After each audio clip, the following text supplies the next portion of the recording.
Okay, so the next step is to install the oil filter housing, which is already set up, and it needs to go right here. I have already my O-rings in place. You just have to be very careful not to disturb them so they sit perfectly where they need to be.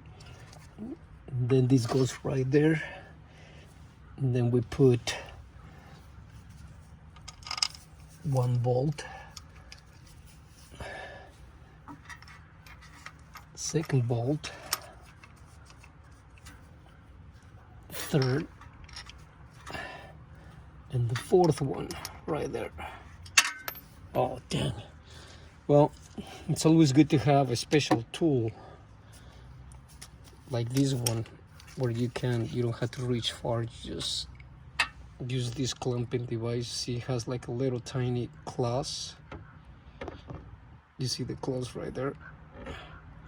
Then I'll just go and get my screw, my bolt, whatever you drop, grab it, and voila, I have it in my hand. And all I had to do is drop it right there. Okay, so now I'm gonna use power tools. Oh, I love power tools.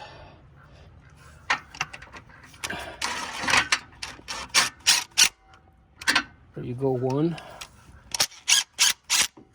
2, 3, 4.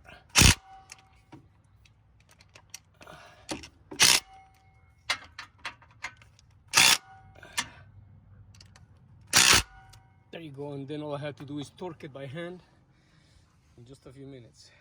And this portion of the rebuild is done. The balancer pulley has also been installed, so that's good progress. Next, water pump. Water pump goes right here. Capish?